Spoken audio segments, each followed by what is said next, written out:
Depuis quelques années, l'économie de l'abonnement est carrément en plein boom. C'est un business évidemment qui est très avantageux pour les entreprises, mais pas sûr que ce soit vraiment économique pour le consommateur. Bonjour Laurie. Bonjour David. Bon alors la vie sous abonnement, est-ce que c'est vraiment ou pas une bonne affaire?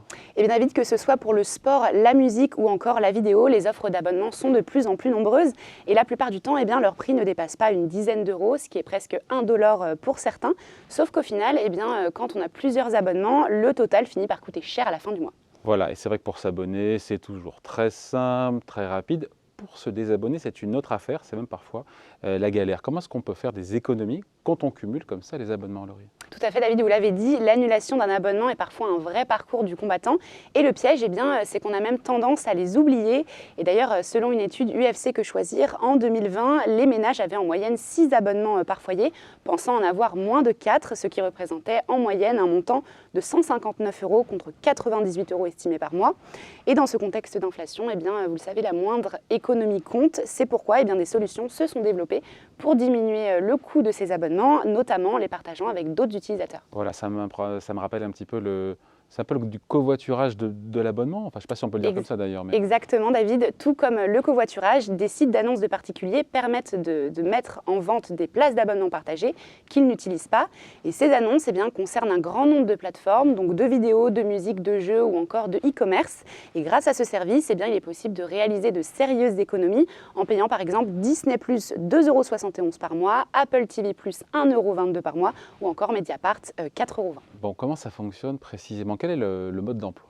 Eh bien, prenons le site Splits par exemple. En s'inscrivant, vous avez accès à un catalogue d'offres d'abonnement mis à disposition par leurs propriétaires.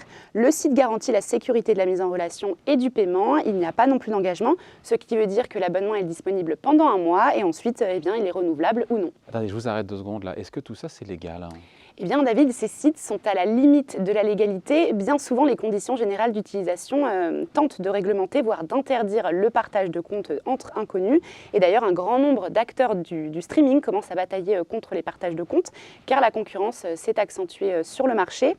En avril 2022, d'ailleurs, Netflix, par exemple, a vu le nombre de ses clients baisser pour la première fois en 10 ans, et notamment à cause des partages d'abonnements. Qu'est-ce que ces plateformes peuvent faire contre ce partage des abonnements?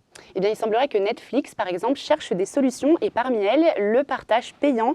D'ailleurs, au mois de mars, ce sont le Pérou, le Costa Rica et le Chili qui ont été les premiers pays concernés par cette mesure, ce qui n'a pas plu à de nombreux utilisateurs. Et il faut savoir d'ailleurs que près de 3 abonnés sur 10 partagent leurs identifiants, soit 8,8% de la population française. Bon, on revient, Laurie, à notre covoiturage d'abonnement. Est-ce qu'on sait si le service il est vraiment sécurisé, s'il n'y a pas des failles, s'il n'y a pas des risques?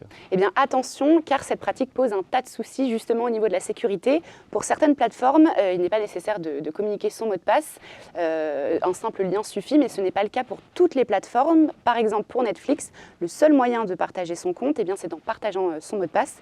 Et en donnant votre mot de passe, eh bien, vous risquez de vous faire voler votre compte, par exemple, car il est possible de changer le mot de passe. Mais aussi, si vous avez l'habitude d'utiliser le même mot de passe pour tous vos comptes, eh bien, vous pouvez vous faire pirater vos réseaux sociaux, par exemple, vos comptes sur des sites d'achat ou encore vos données personnelles sur le cloud. Donc, on ne le répétera jamais assez, ne pas donner son mot de passe à des inconnus. Évidemment, le partage d'abonnement, le covoiturage d'abonnement signé Laurie. Salut, merci. Merci David.